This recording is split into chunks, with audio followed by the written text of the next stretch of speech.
All right, I've got 5 kayaking or kayak fishing specific tips that'll really help you out and maybe even save your life. I own a kayak fishing charter, so I see people of all skill levels, professionals all the way down to people who have literally never been in a kayak before. And I've kind of compiled these things over running this charter and doing all of this that people don't really pick up on, and even sometimes the most seasoned veterans in kayaks, whether they're fishing inshore, offshore, whether they float down rivers or whatever, don't really take into consideration. So that's what we're gonna focus on here today, and I've got a list of 5. Now, number 1 thing that you need to take into consideration when kayaking or kayak fishing is temperature. Not just the temperature outside, but the temperature below the water. So this is really important for a few reasons, you know, functionality, comfortability, but also safety. You already on a fish? Good job.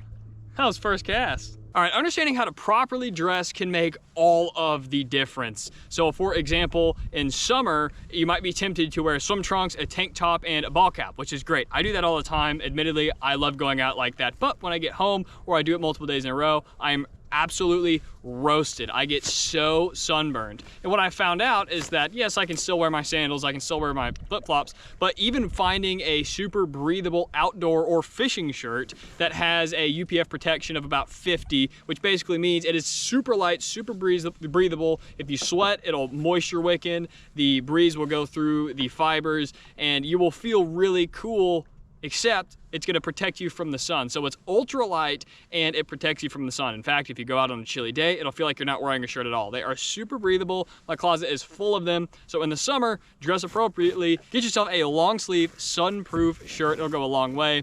And also today is the, you know, the sun is not too intense. It's the middle of December, or actually it's January 2nd, and I'm wearing a beanie. But in the summer, you might wear a ball cap. But I prefer those big brimmed sun hats that keep the sun off of my face, off of my shoulders, and off of my chest and neck. That will go a long way in comparison to the sun shirt. It's gonna protect you, it's gonna protect your skin, and it's gonna get you out there able to hang out longer, have more fun and more adventures day after day.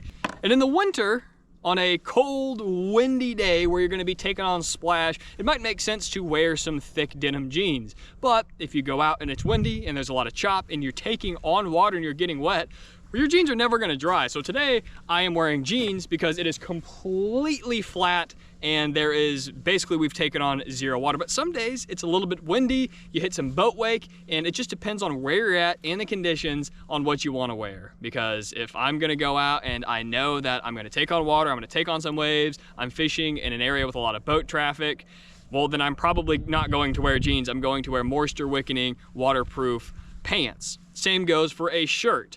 In the winter, if it's gonna be splashing on you, it's really important to wear a water resistant and windproof jacket. So this doesn't really look like it, but it actually is water and wind resistant, and it's really, really warm, yet it's lightweight. So I have all my durability. If I go overboard, I can still completely swim just fine. If I get splashed, the water's gonna go off of me, and when the wind hits, it's going to bounce right off. So that makes a world of difference in terms of being comfortable on the water while kayaking. And also, when it comes to fishing waders, a lot of people like to wear fishing waders.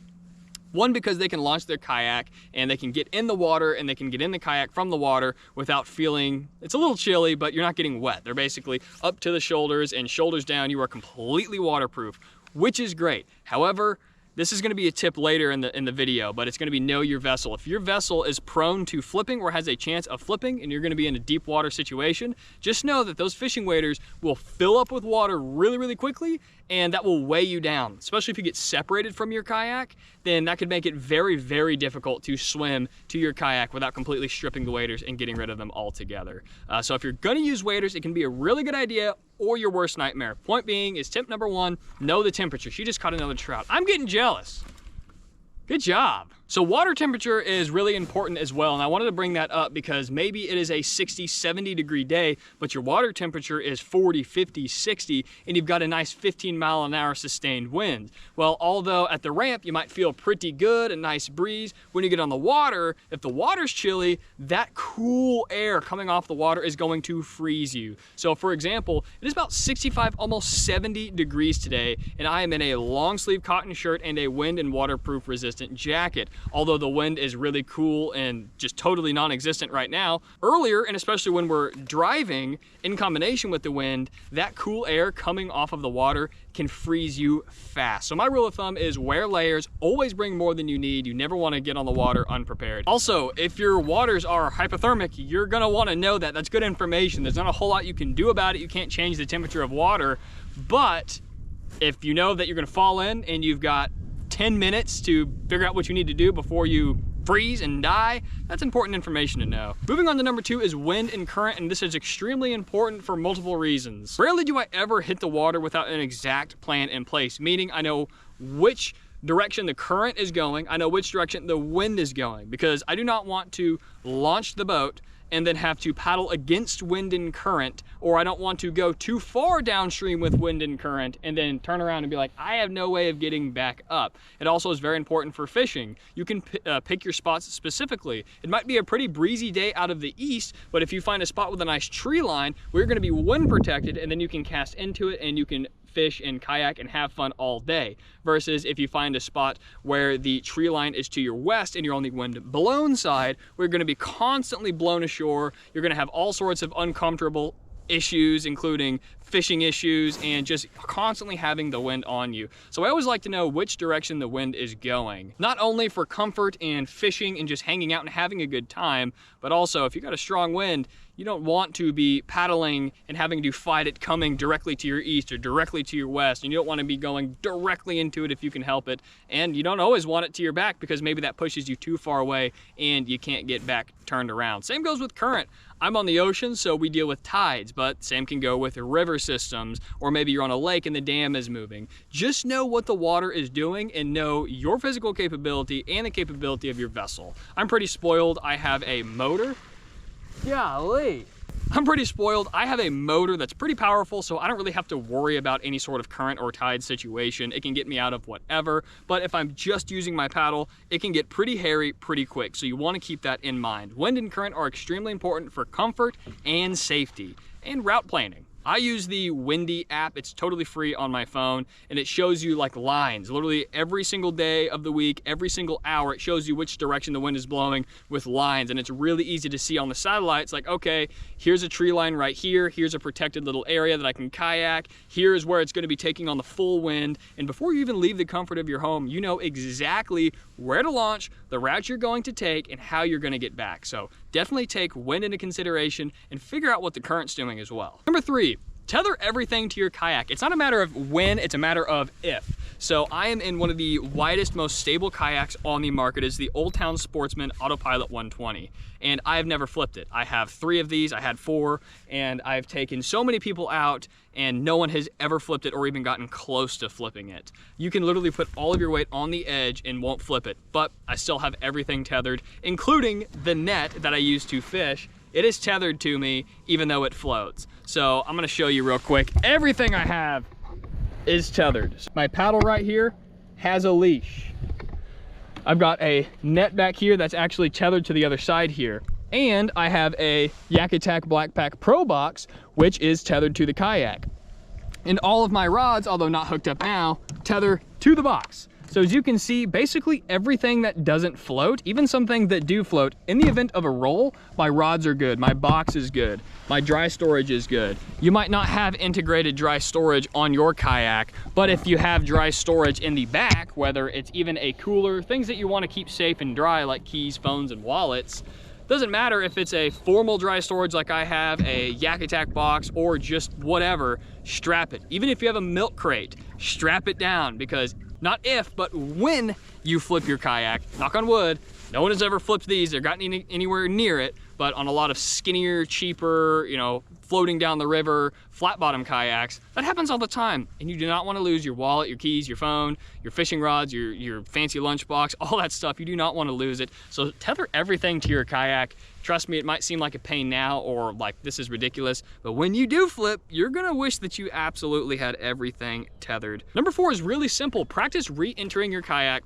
from deeper water, because like I just mentioned, you're probably going to flip your kayak at some point, or you're going to fall out of it. Now, only one person has ever fallen out of a kayak on this charter, which it's not necessarily that hard to do. If you put your motor on full speed and you've got it pointed directly to the left and you're standing up, you can get thrown out pretty easy.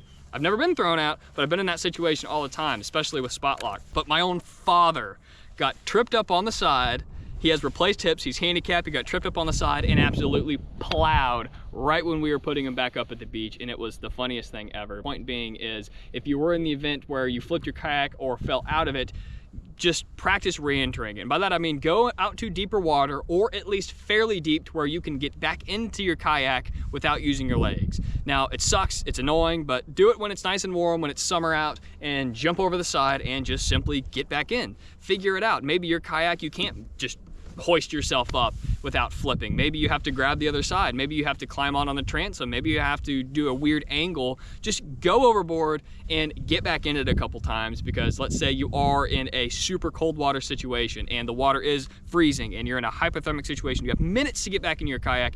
You're gonna wish that you knew how to get back on your kayak within seconds the first time. Pretty simple, could save your life. Practice getting in your kayak very quickly. In my situation, if you fall overboard, listen, I've had so many sharks in every part of the bay, every part of the ocean, steal my fish.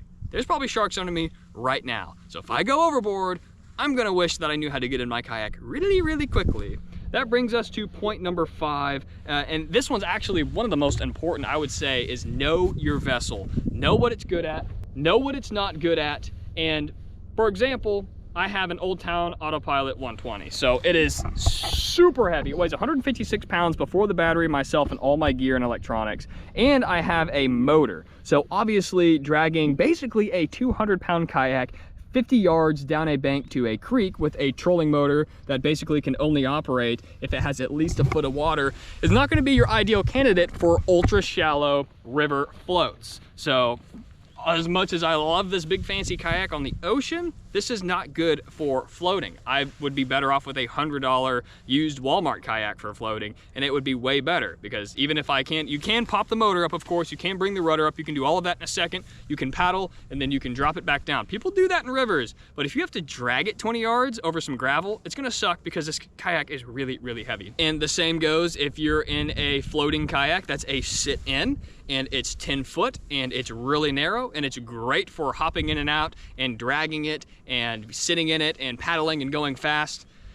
You don't really necessarily want to take that on the bay when you've got yachts ripping by and you're hooked into redfish, right? So I've actually had a lot of people want to bring their own kayaks on the charter, which I totally understand. I love it. People love their own kayaks. They want the guiding experience. They want the fishing knowledge, and they want to come hang out. They like the channel. They just want to come hang out and fish and have a good time. So they book a charter, but they want to be on their own vessel. And one time, one guy brought a touring kayak, which, if you don't know, is super long, ultra narrow, and sit in. And we were under the bridge fishing for redfish with a ton of boats ripping by, and I was so nervous.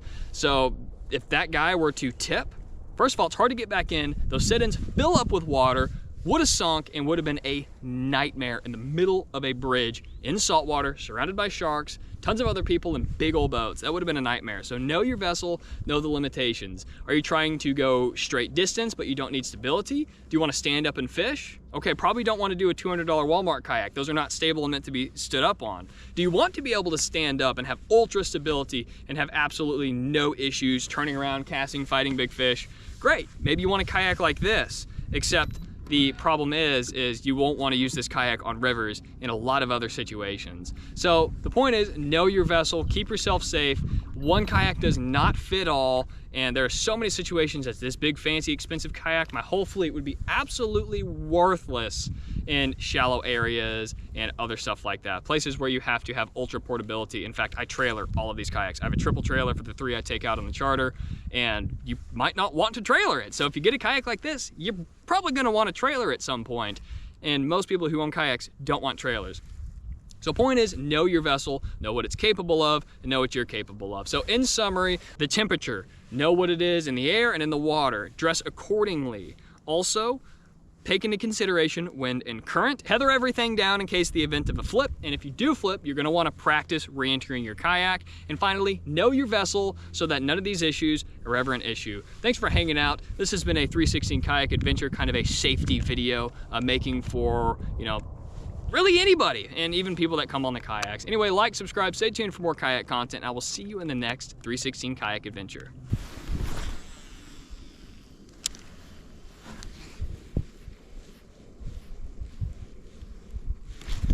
Oh, there it is.